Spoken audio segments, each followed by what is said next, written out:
So Greg Walton, who's out of Austin, one of the researchers in the social psychology field, he says that if you're trying to make students have a sense of belonging in your academic community, in the work that you do in your academic community. So for us, we want our kids to think of themselves as readers. I'm the type of person who reads. You hand me something, I'm going to read it.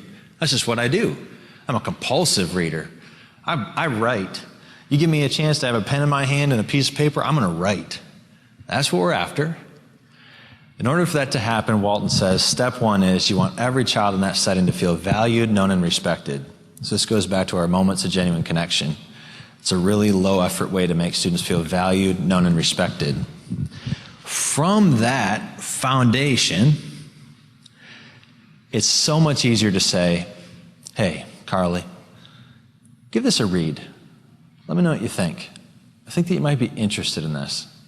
Would you mind reading it for me? If Carly feels valued, known, and respected, it's going to be way easier for her to do that. And by the way, I was going over this morning, I was like, man, that sounds kind of like also a psychopath could do that, to manipulate me into doing stuff. Like, just make them feel valued, known, and respected, step one. Step two, get out the Kool-Aid. So I think that obviously the key to all of these is you got to go down to yourself in the heart level. And you've got to value and know and respect Carly. And that is actually my favorite thing about teaching, that I have to do all of this internal work to get to that place. Because man, do you know how she hurt me that day? You know how much that kind of messed with me? How I'm driving home and I'm thinking about what she did in class? Like that dinged me. So to do the work to actually value, know, and respect all the students in our classes, especially the students who hurt us, now we're set up to make, it won't be too hard to make them feel that way. And then of course, the nice thing about belonging is the more that you do it, the more you start to think, I'm the type of person who does this. So like if you were to take me and force me at gunpoint to exercise every day for the next year, guess what? After that year, I'm probably more likely to say, yeah, I'm an exerciser. Eventually it just becomes a part of my identity, who I am.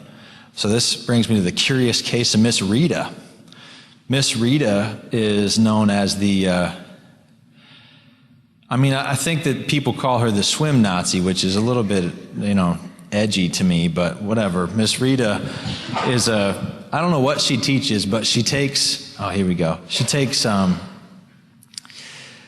she has a backyard pool and she has students come into this pool.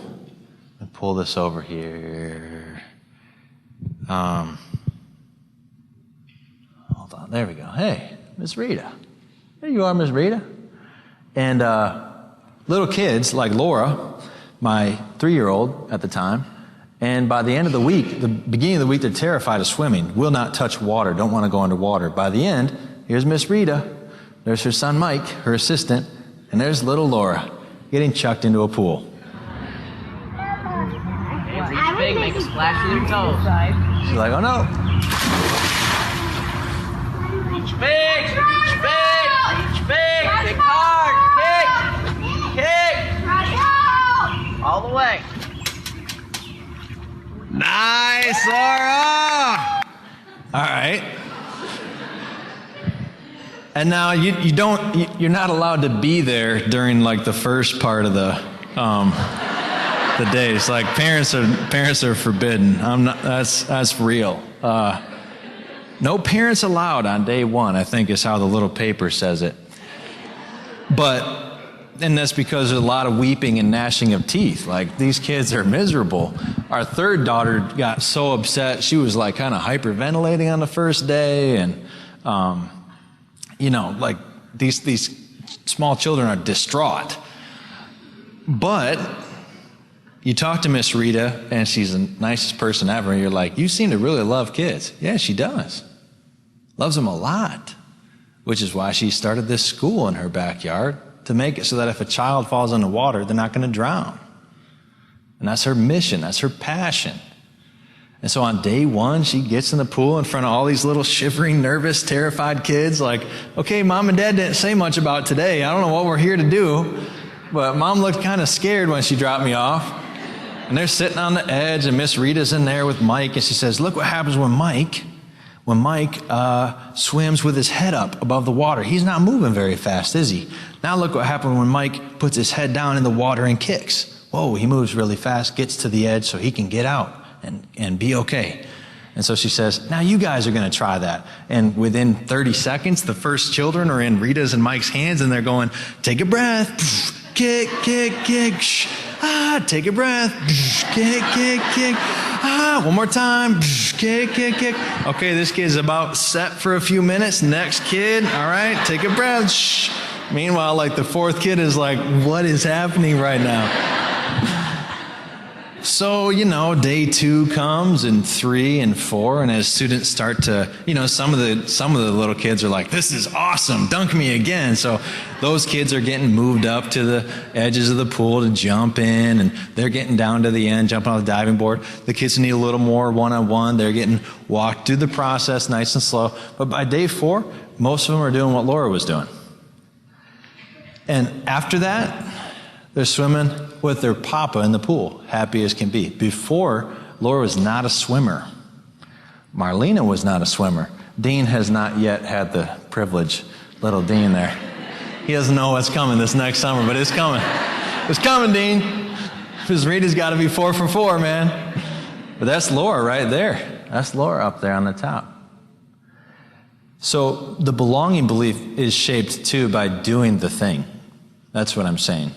So if we can make kids feel valued, known, and respected, and then get a book in their hand, get an article in front of them, get a piece of paper in front of them to do today's free write, get them to do it. I mean, this is the same with standing up in front of their peers. So many of my 9th graders, terrified, say at the start of the year, I don't do that. Guess how many are doing it now? All of them. Because Miss Rita taught me. You don't give an opt-out. In a very warm, safe environment, in a very small way, you take them, you put their head under, and you tell them to kick. Right? So for a pop-up debate, you say, today we're going to do this thing. All you got to do is stand up and read something from your paper. That's it. That's all you're going to do. And by the way, we've had think, pair, shares every day, multiple times for the last 3 weeks. So you've already spoken for the whole class to hear multiple times. This is no sweat for you. You're good. Let's go. And there'll be pop-up debaters. So that's the belonging belief. The effort and efficacy beliefs are quicker, so we're doing good. This is growth mindset. Growth mindset, I don't call it that because when people